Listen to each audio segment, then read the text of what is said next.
Hola, bienvenidos a un nuevo capítulo del curso de teoría cuántica de campos. Bueno, pues hoy lo que vamos a hacer es volver a hablar de este operador, que es el que calculamos justo en el capítulo anterior. Vamos a hablar del vacío perturbado y finalmente vamos a ver si podemos expresar las funciones de correlación ya en la teoría final para poder hacer teoría de perturbaciones.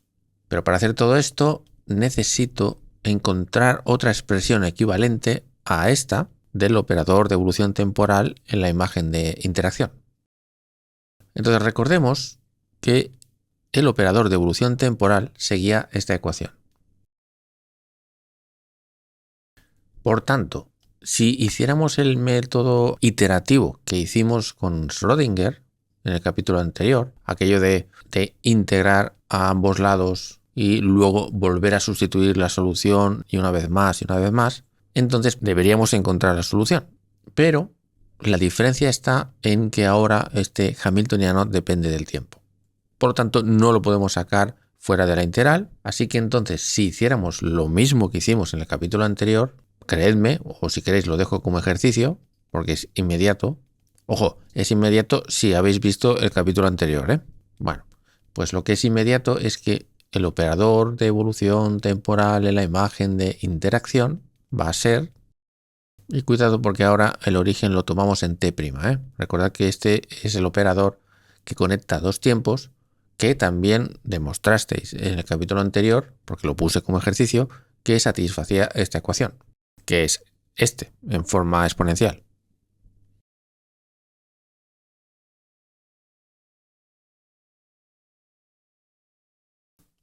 Pero aquí una pregunta que nos podemos hacer es, ¿qué hubiera pasado si en vez de esta expresión hubiéramos obtenido la misma, pero aquí en vez de T1, ¿qué hubiera pasado si hubiéramos obtenido T? Déjame no poner prima y la I, simplemente para escribir menos. Claro, pues fijaos lo que hubiera pasado. Insisto, si hubiera una T aquí, que no la hay, que hay un T1.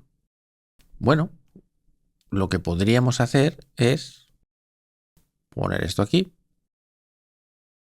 y luego decir, un momento, la T1 es una variable muda. Luego le puedo cambiar el nombre y ponerle, por ejemplo, pues cualquier nombre.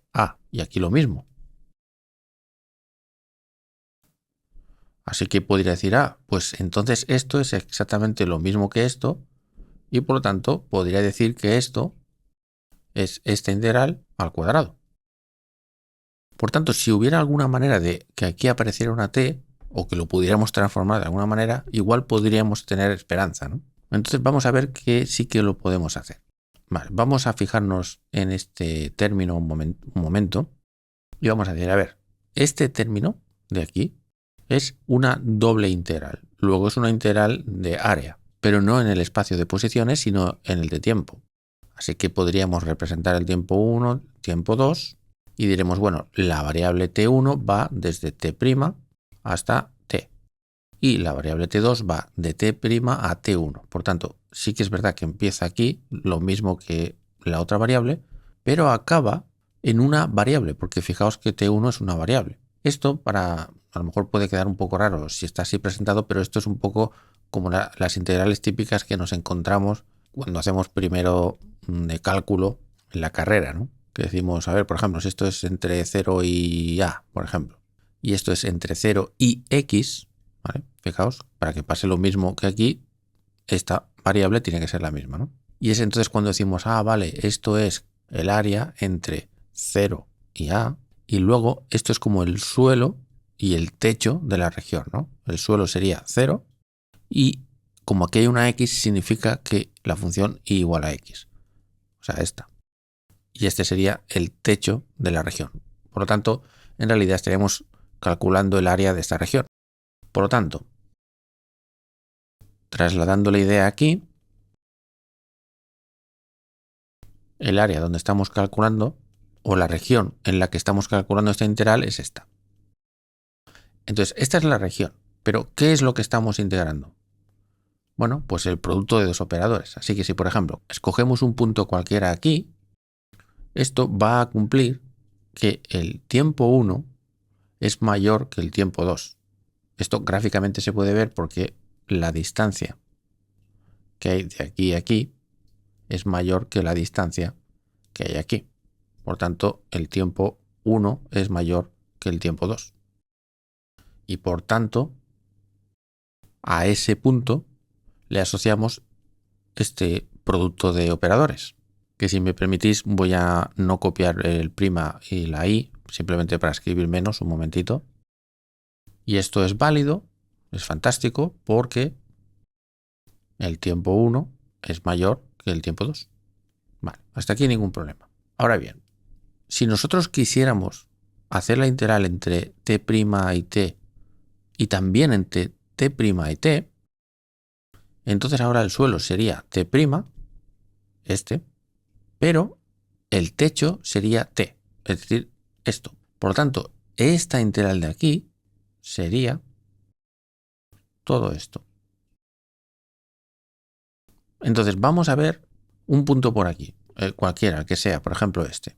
Vale, este claramente no va a cumplir con la ordenación temporal, porque claramente aquí el tiempo 1, esta distancia, es más pequeña que esta.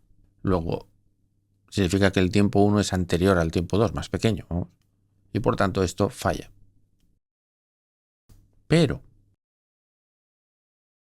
¿qué pasaría si nosotros aplicamos el time ordering? Pues aplicamos el time ordering, aquí se va a quedar igual porque ya estaba ordenado y aquí se invertirá. Y por lo tanto estará bien ordenado. Pero aún así, si escogiéramos la integral que va hasta t en los dos sitios, estaríamos cogiendo el doble del área o el doble de la región de interés. Pero la peculiaridad de por qué sí que vamos a poder hacer eso es por una razón. Y es la razón siguiente. Un operador definido de esta manera, llamemos por ejemplo f a un operador definido con dos variables, la ordenación temporal del producto del mismo operador pero en tiempos diferentes. Pues bien, un operador definido así es simétrico. Es decir, que f de t1, t2 es exactamente igual que f de t2, t1. Por ejemplo, si yo estoy interesado en calcular f de 2, 3, según la definición sería esto. Pero ahora el time ordering lo que hace es decir, hey, cuidado, hay que poner primero el A2, que es el tiempo inferior al 3. Sin embargo, si yo hubiera puesto en vez de 2, 3, 3, 2, aplicando la misma definición, pues lo dejaría exactamente igual y me da lo mismo. Luego F2,3 es lo mismo que F3,2 y en general esto ocurre para cualquier par de tiempos.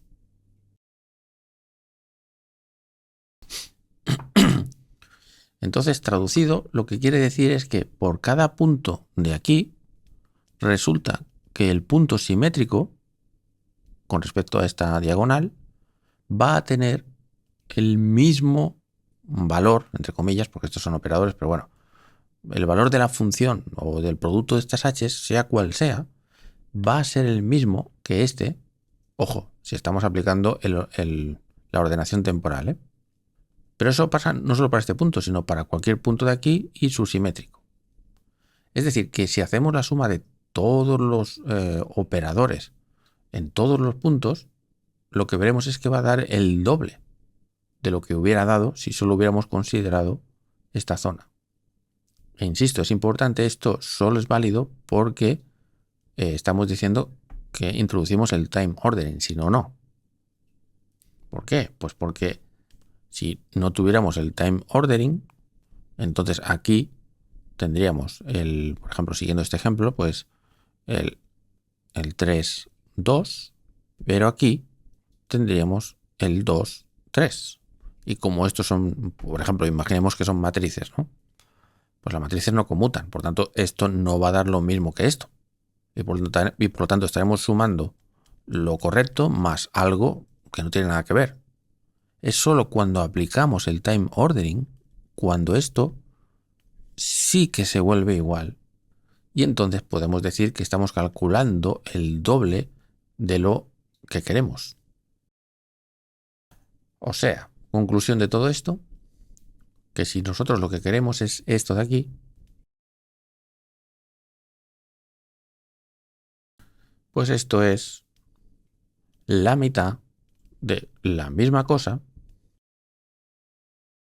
pero poniendo el mismo límite y añadiendo el time ordering. Vale, entonces voy a copiar esto un poco más pequeño para ir poniendo las cosas. A ver.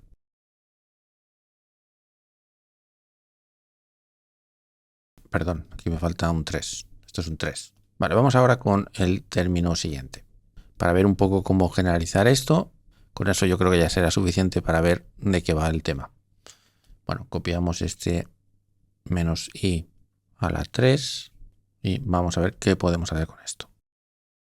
Bueno, de momento lo que sí que podemos hacer es dejar esto, todos los límites iguales, pero añadir el time ordering. Y ahora lo que tenemos que hacer es preguntarnos cuál es el factor por el que hay que dividir para que estemos calculando lo correcto. Vale, para determinar esto vamos a ver si soy capaz de hacer un dibujo en el que se entienda algo. Vale, para mayor comodidad, imaginemos un momento que t' es 0, porque la misma argumentación vale para t' diferente de 0 porque sería este cubo desplazado, pero bueno, valdría lo mismo. Pues bien, si nosotros tenemos estos límites de integración de 0 a t, de 0 a t, de 0 a t, eso significa que la región de integración ahora es este volumen, este cubo. Esto sería el eje t1, t2, t3. Entonces, voy a borrar esto. Vale, ahora vamos a coger un punto al azar por aquí dentro.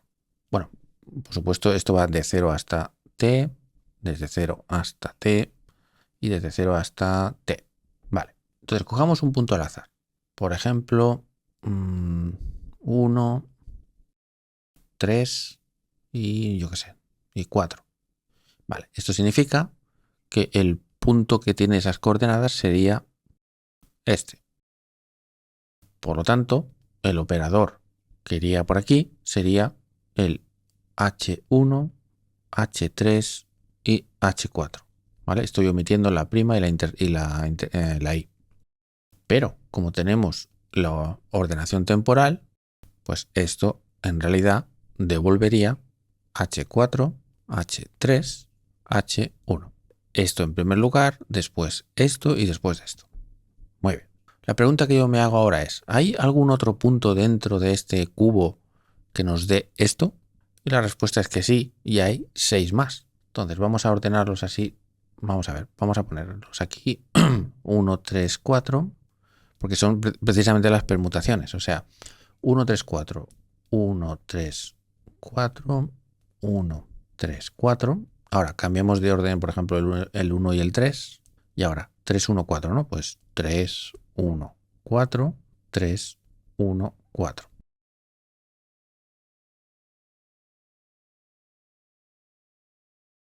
Es decir, todos estos términos ordenados temporalmente, todos van a dar este de aquí. Y hay 6. O también 3 factorial. O sea que elegido un punto cualquiera, 1, 3, 4, existe otro punto, el 4, 1, 3, este, el 3, 4, 1, este, etcétera. O sea, 6, cuya contribución en la integral va a dar lo mismo. Y eso pasa para cualquier terna T1, T2 y T3. Luego hay que dividir entre 6 para compensar el exceso. O es más ilustrativo poner 3 factorial. ¿Por qué es 3 factorial? Bueno, una manera de verlo es porque si tenemos que rellenar 3 casillas y tenemos 3 números, 1, 2 y 3, bueno, ¿cuántas posibilidades hay de rellenar esta casilla? 3. Entonces, una vez hemos escogido un número, ¿cuántas posibilidades hay para rellenar aquí? Pues 2. Y cuando ya hemos escogido los 2 primeros, ya solo queda una posibilidad. Por eso es 3 por 2 por 1, 3 factorial. ¿vale? Y esto ya entonces se generaliza fácilmente a 4, 5, 6, que va a ser pues 3 factorial, 4 factorial, 5 factorial, etc.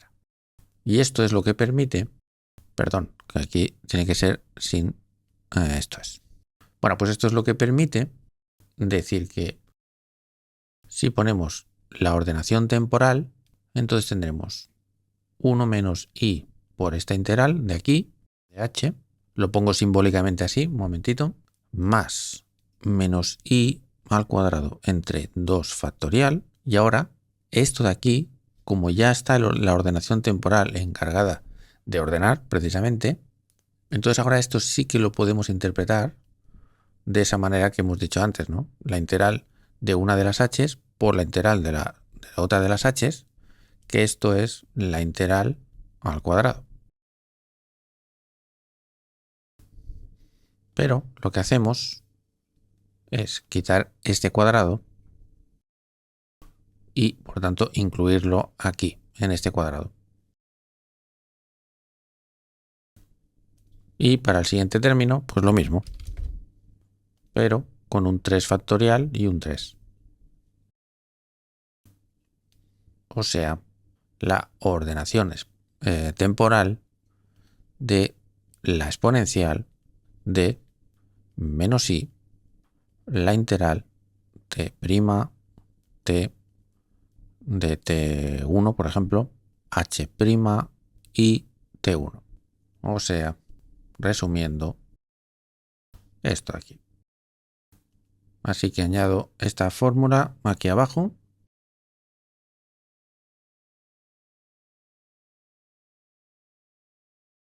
Muy bien, pues ahora vamos a hablar de lo que vamos a llamar el vacío de la teoría con la perturbación, o sea, del hamiltoniano global, que es el libre más la perturbación. Y lo que viene va a ser muy divertido, ya veréis.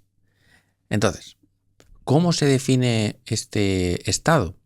Pues como el estado de energía más baja de H, es decir, de la teoría global. Y vamos a llamar a esa energía E0. O sea, que el operador hamiltoniano actuando sobre ese vacío o ese estado nos va a dar este valor que desconocemos, por supuesto, de manera que cualquier otro estado propio del hamiltoniano va a dar energías que van a ser mayores que 0. ¿Vale? Donde está i es cualquier índice que no sea el 0, por supuesto.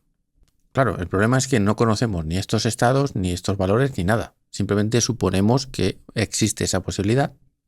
Entonces, el objetivo que nos planteamos ahora es tratar de relacionar este estado con el estado de vacío, pero ojo, el vacío asociado a la teoría libre. Por ejemplo, el estado de vacío de Klein-Gordon, por ejemplo. Entonces, esto como es un poco abstracto, déjame que lo haga con un pequeño ejemplo, porque si este ejemplo se entiende, entonces ya se entiende todo perfectamente. Vale, vamos a suponer que estamos en un espacio de Hilbert de dimensión 2. O sea, un espacio de Hilbert de juguete.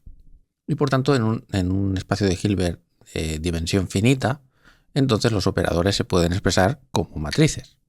Así que consideremos, por ejemplo, que el hamiltoniano es una matriz más otra matriz, de manera que la primera matriz es 100, 0, 0, 200, más 0, 1, 1, 0.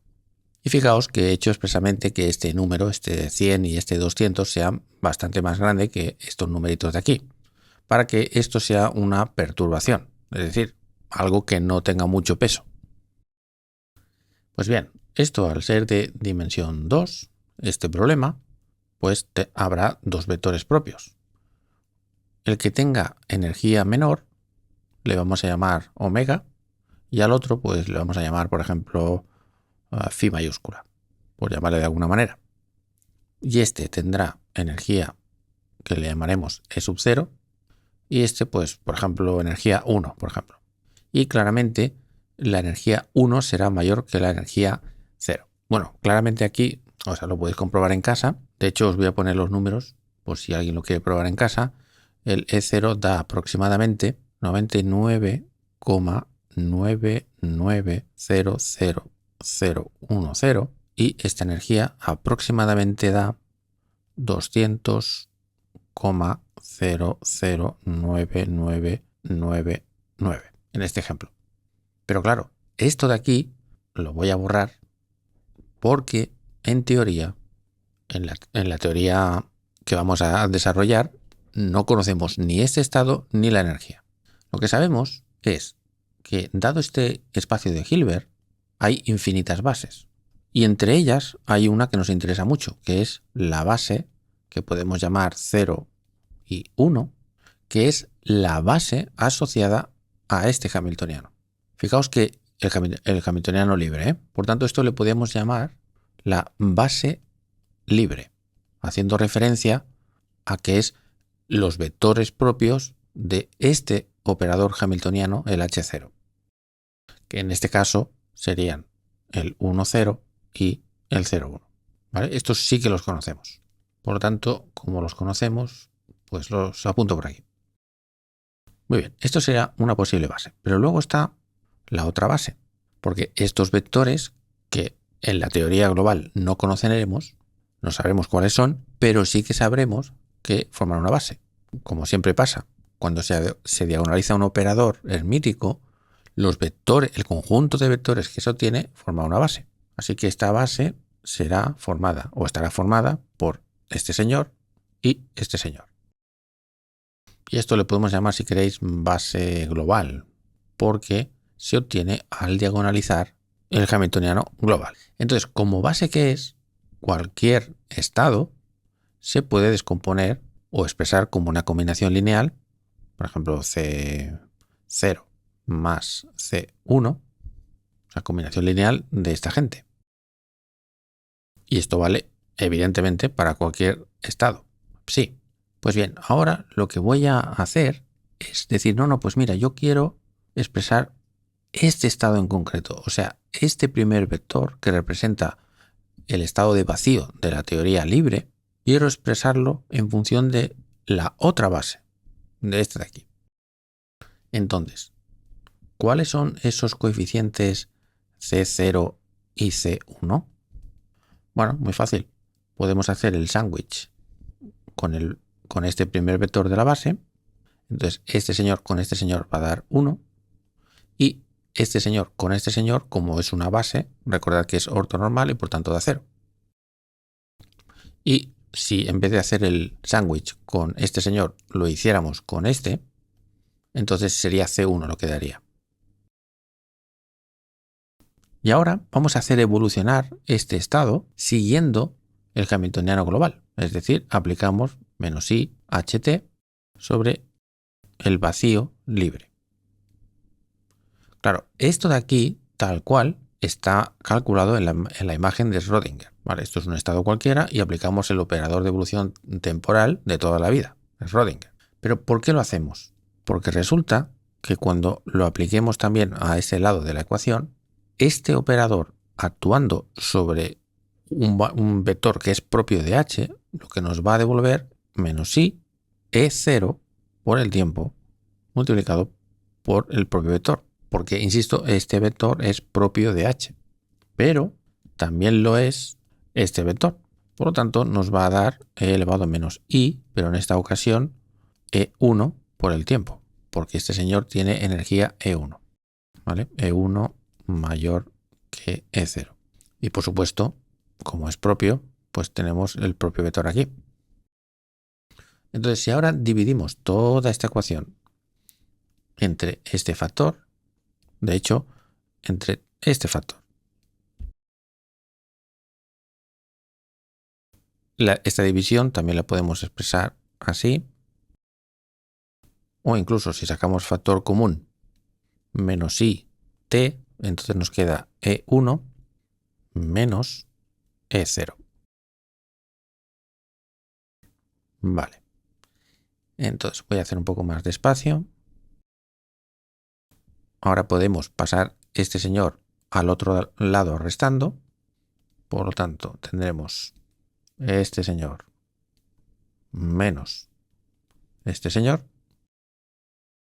Así que hemos despejado el vacío de la teoría global. Pasa que lo voy a poner más bonito.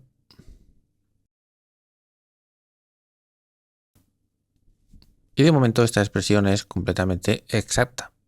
Quiero decir que si encontráis los vectores propios y los valores propios y los sustituís aquí, veréis que cuadra perfectamente. Pero recordemos que nuestro objetivo era intentar a ver si hay algún truco, de alguna manera, para relacionar estos dos estados. Y aquí es donde viene el truco. El truco es el siguiente. Ojo, es un truco matemático, no un truco físico. El truco consiste en preguntarse cuánto vale el límite cuando el tiempo tiende a infinito, pero de una manera peculiar. Infinito por 1 menos i epsilon, donde epsilon es un número positivo cualquiera. Si vemos esta exponencial con detalle, tendríamos e elevado a menos i, y en vez del tiempo, si lo sustituimos por esto, aquí lo que vemos es, por un lado, tendremos menos i por infinito por 1, menos con menos es más, i por i es menos, infinito por epsilon, y todo esto multiplicando a e1 menos e0. Pero epsilon es una constante positiva, por tanto, infinito por una constante positiva sigue siendo infinito. Por lo tanto, esto sería del estilo, si lo separamos en dos trozos, e elevado a menos i infinito e1 menos e0 por e elevado a menos infinito e1 menos e0. Entonces, esto de aquí es del estilo coseno infinito incremento de e menos i seno infinito incremento de e. O sea que esto está acotado, porque el límite no existe, pero esto está acotado. El coseno está entre menos 1 y 1 y el seno también. Por tanto, esto está acotado y está multiplicado por algo que, al ser esto positivo, es del estilo e elevado a menos infinito, y esto tiende a 0. Por lo tanto, si consideramos tiempos que vayan de esta manera, conseguimos que esto se vaya a 0 rápidamente. Por lo tanto, podríamos decir que el límite, cuando el tiempo tiende a esto, de esta expresión nos va a dar esto, porque el otro ya se ha ido. Y esto sigue siendo exacto. Si queréis, en vez de poner C0, vamos a poner lo que es C0. ¿Qué es esto de aquí?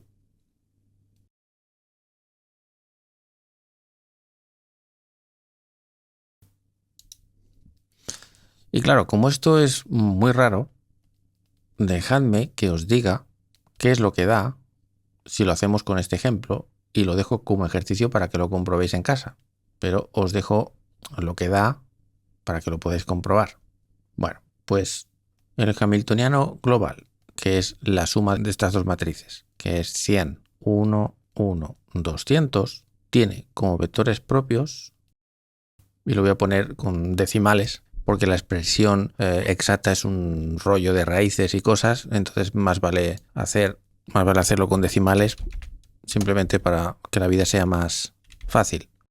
Bueno, pues es menos 0,999950014. O sea, hay infinitos decimales, pero bueno, esto tiene bastante precisión. 9,9985039 por 10 elevado a menos 3. La energía 0 es 99,990010 y el otro es lo mismo, pero al revés. Y cambiado de signo. Bueno, cambiado de signo solo uno. Y la energía 200,0009999. Vale. Y entonces, como el infinito no se puede poner, pues he probado, por ejemplo, poner 100, ¿no? Como un número bastante grande. Bueno, pues si escogemos t igual a 100, 1 menos i, y epsilon he puesto, por ejemplo, 0,01. Bueno, pues calculamos e elevado a menos i, la h, y luego el tiempo, que es este. Si calculamos esto, que va a ser una matriz, y lo dividimos entre este número, este sándwich, que evidentemente da esto, por la exponencial de menos i e0, que es esto, por el tiempo, que es esto. Bueno, pues esto da aproximadamente menos 0,999500499985003 por 10 elevado a menos 3. Este mismo número por aquí también. Y por aquí tendríamos menos 9,99750074 por 10 a la menos 5. Entonces, si multiplicamos por el vector 0, o sea, por el 1, 0, nos va a dar este por este, más este por este, y este por este, más este por este. O sea, que este señor nos daría esto, al multiplicar por 1, 0. Pero fijaos que esto coincide con esto de aquí. O sea, que funciona. Vale, entonces, dicho esto, la pregunta es, cuando nosotros estemos haciendo Quantum Field Theory, que es lo que estamos haciendo, de todo lo que hay aquí, ¿qué es lo que conocemos? Bueno, lo único que conocemos es este estado de vacío y nada más. Bueno, el hamiltoniano sí que lo conocemos, pero la energía de la teoría global, la energía del vacío de la teoría global no la conocemos, y por supuesto este slope tampoco lo conocemos. Y tampoco conocemos este producto escalar, porque no conocemos cuál es este señor. Así que entonces deberíamos preocuparnos, aparentemente. Pero ya veréis que es solo aparentemente, como vamos a ver en este vídeo. Vale, pero antes de empezar a no preocuparnos, dejadme calcular otra cosa rapidísimamente que me va a hacer falta, y con eso tendremos más que suficiente para hallar calma y sosiego en nuestras almas. O sea, hasta el momento lo que he comprobado, hasta el momento lo que he dicho es que esto es cierto, porque lo he deducido, y luego además os he puesto un ejemplo de juguete en 2 dimensiones para que os convenzcáis de que efectivamente esto tiene sentido. Y si alguien se está preguntando que cómo narices yo pongo esto y me quedo tan ancho, eso lo explico después. No sé si en este vídeo o en el siguiente, pero no os preocupéis que esto hablaremos. De momento, solo lo tenéis que tomar como un truco matemático simplemente para aislar lo que queremos, nada más. Bien, si volvemos a lo de antes, recordad que antes habíamos dicho que el estado 0 se podía poner como una combinación lineal de este señor más este otro señor, que son base en nuestro ejemplo de juguete, donde esto era el coeficiente C0 y esto el C1. Y lo que hemos hecho antes era operar a la izquierda y a la derecha por esto de aquí. Y a la derecha también, claro.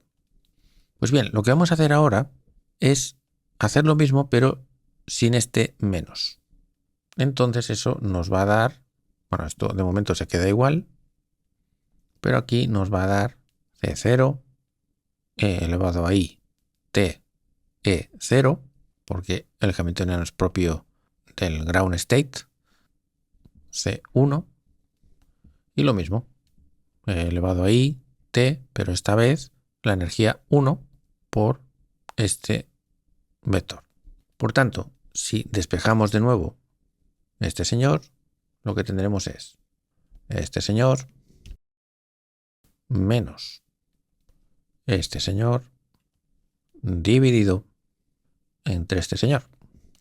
O sea, este término de aquí dividido entre este factor menos C1 entre C0, la exponencial de IT E1 menos E0. Este menos E0 viene de esta división. Entonces, ahora vamos a hacer el transpuesto conjugado. Por lo tanto, aquí a la izquierda nos dará el bra. Este señor pasa a ser también un bra. El transpuesto conjugado de esto es lo mismo, pero con un signo menos. Y abajo, dividiendo, déjame separar esto un poco, tendremos el conjugado de este número complejo y lo mismo, el conjugado de este número complejo. Menos, más de lo mismo.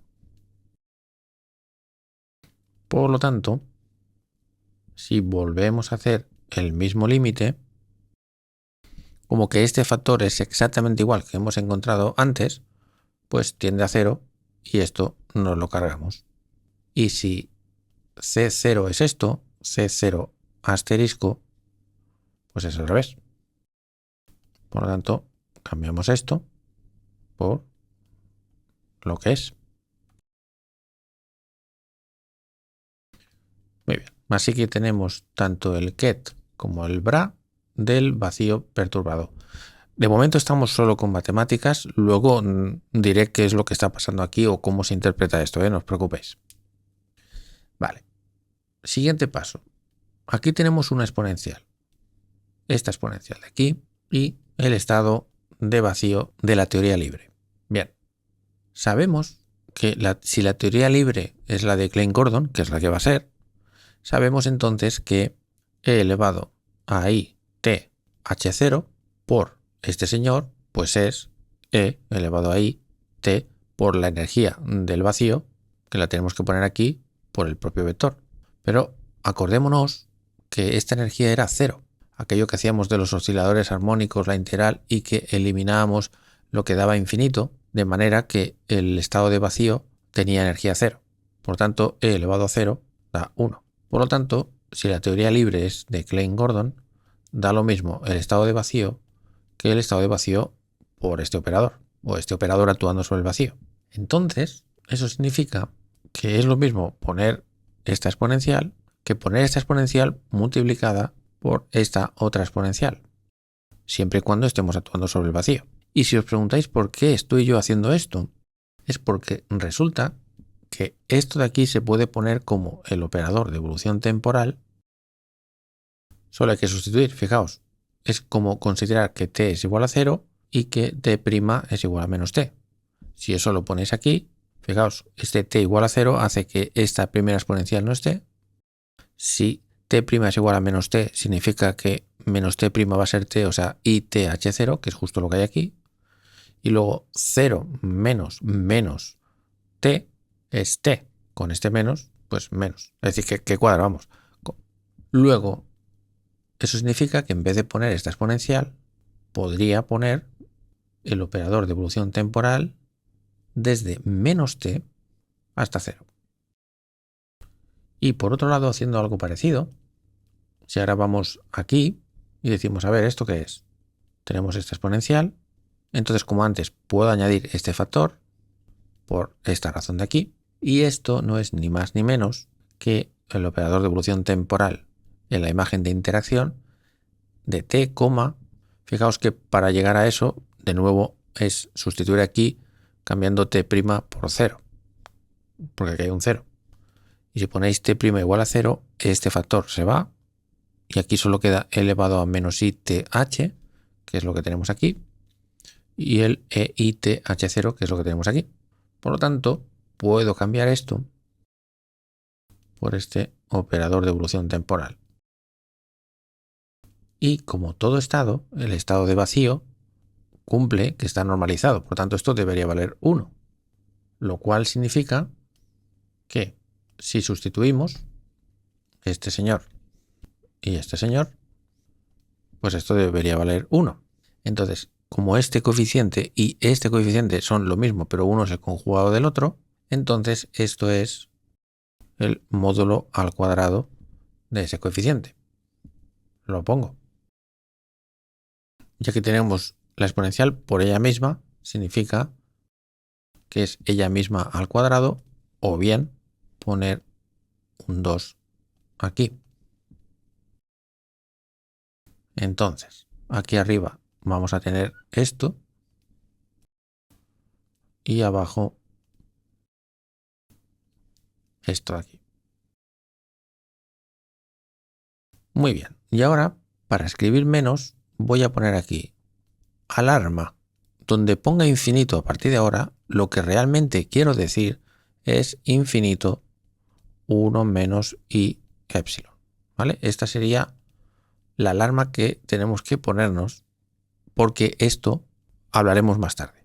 ¿Vale? Pero simplemente para no tener que estar arrastrando el límite cuando t no sé cuánto, pues voy a poner directamente infinito, pero no me refiero al infinito normal y corriente, sino a este infinito multiplicado por este número complejo.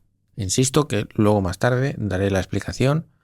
En fin, luego hablamos de esto. Por lo tanto, aquí tendremos infinito y menos infinito. Pero como estas u's las hemos obtenido de el operador de evolución temporal de 2 puntos, no el de 0 no sé qué, sino el de 2 puntos, significa que esto sigue las reglas de composición. Y por tanto, claramente, si vamos de menos infinito a 0 y de 0 a infinito, pues esto es equivalente a ir desde menos infinito hasta infinito. Vale, he ocultado esto porque si no es que no me caben las cosas. Ah, vale, sí. Y vamos a actualizar esto. Aquí vamos a poner menos infinito. Y aquí infinito.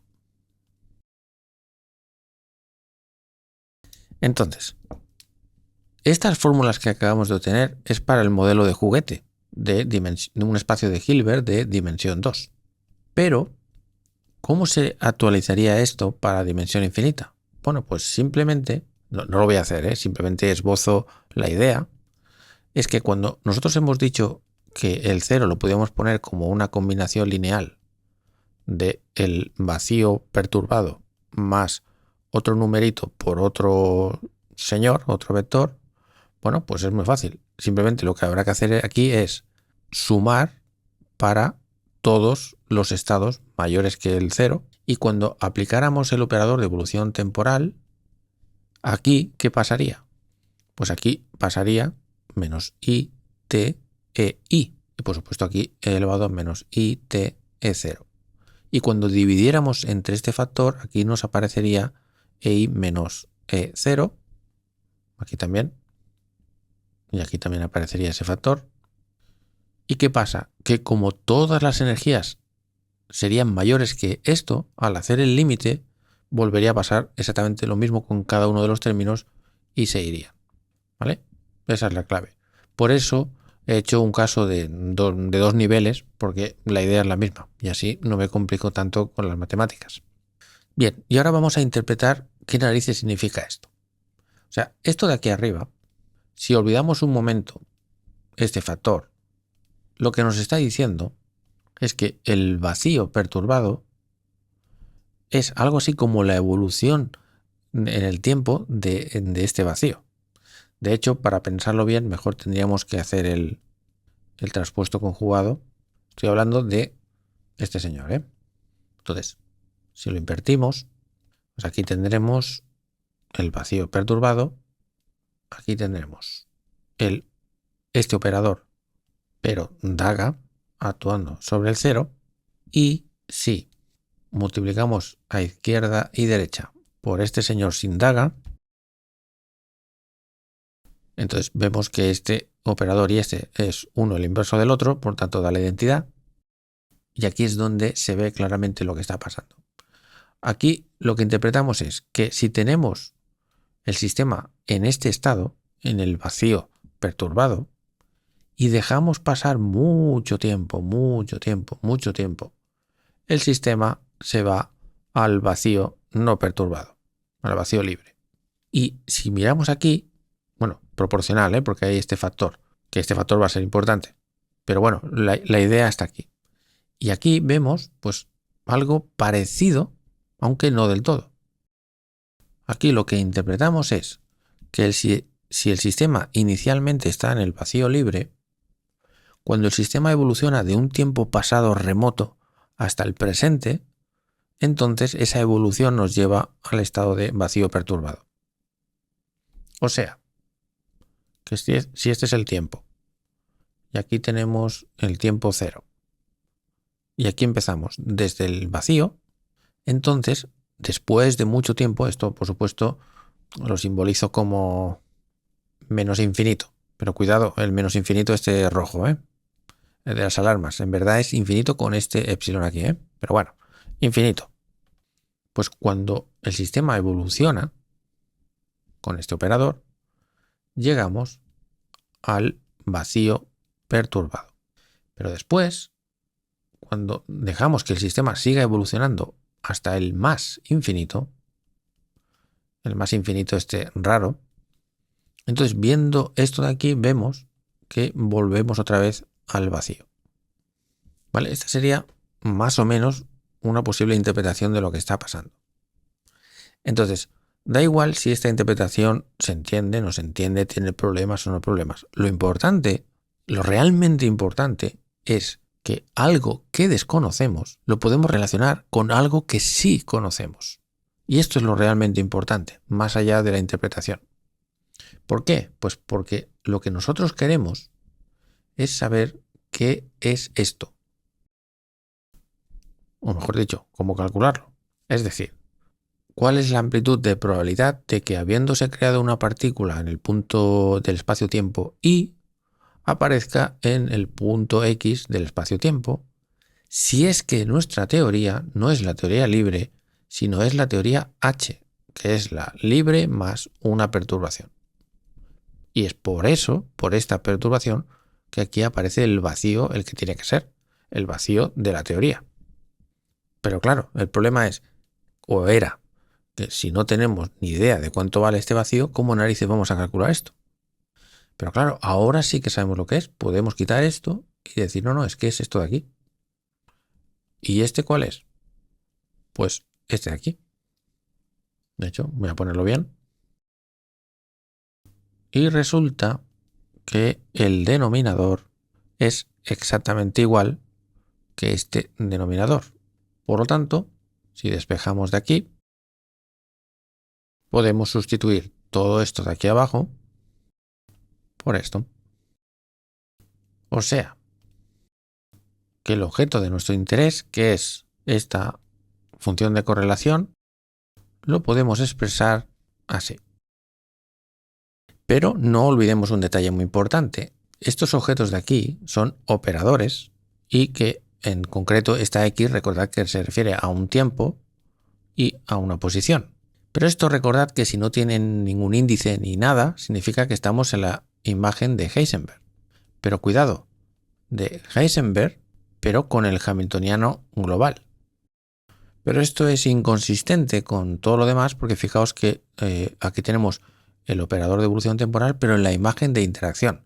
Luego, es mejor expresar esto, bueno, es mejor no, debemos expresarlo en la imagen de interacción. Pero para eso tenemos esta maravillosa fórmula que nos dice que Heisenberg se puede poner como este sándwich y aquí en medio irá el operador en la imagen de interacción.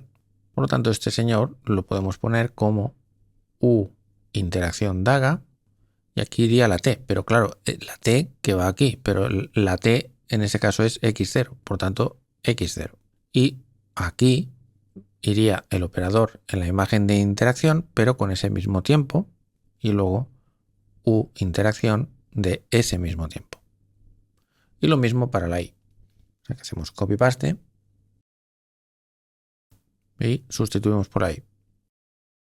Por lo tanto, este producto de operadores en realidad es esto por esto.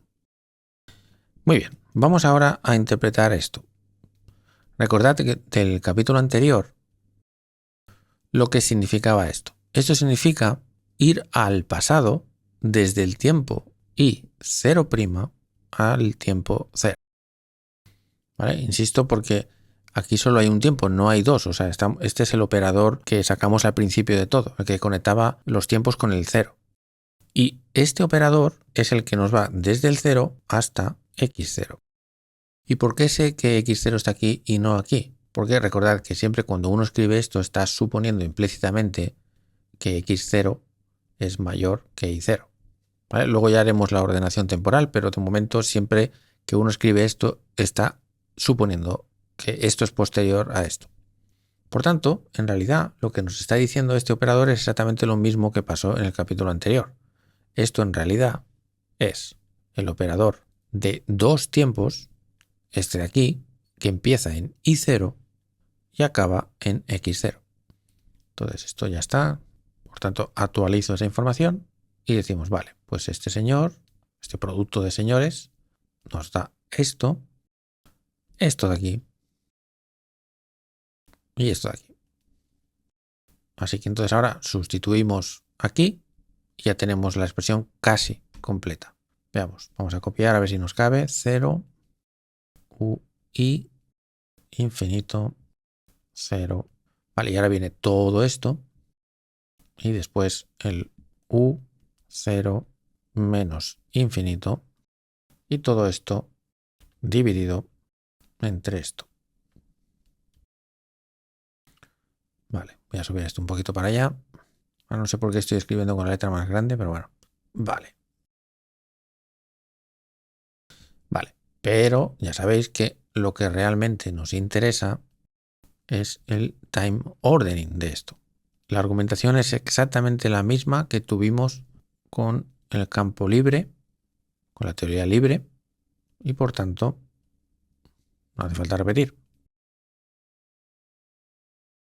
Y antes de la última simplificación, dejadme ver qué es esto. Vale, en primer lugar es pasar de x0 a 0 y con este pasamos al infinito. Por lo tanto, en verdad es como pasar de aquí a aquí. Así que ya sustituyo en vez de 0, x0, pero aún podemos simplificar un poco más, porque aquí estamos pasando del menos infinito hasta el 0 y esto pasa del 0 al i0. O sea que componiendo estos dos es equivalente a... Y ahora, como tenemos el time ordering, entonces podemos reordenar estos operadores como queramos, en el orden que queramos, porque luego esto ya los pondrá bien. Entonces fijaos que si hacemos esto, si colocamos este señor a la izquierda, este también, lo que nos queda es esto de aquí y esto de aquí, que significa pasar desde el menos infinito a i0, de i0 a x0 y de x0 a infinito. O sea, esto. Y esto es completamente equivalente a... Por lo tanto, nos queda muy elegante y muy bonito esto. Y de hecho incluso podemos hacerlo aún más elegante y en vez de poner x0x, pues ponemos la versión simplificada, donde x ya sabéis que significa, pues eso, x0 y vector x. Así que queda muy simplificado y muy elegante. Pero aún nos falta una última cosa, un pequeño detalle, y es que este señor de aquí, en realidad, mirando aquí, es el time ordering de la exponencial menos i, la integral entre menos infinito, el infinito este rojo, ¿vale? A infinito dt, que si queréis ya podemos poner dt' o dt a secas, porque como ya esto es infinito, ya ha desaparecido, por tanto podemos llamar a esta variable muda t y por tanto podemos sustituir esto de aquí abajo por y esto de aquí arriba por lo mismo. Y aquí no hace falta que ponga la t porque ya está aquí.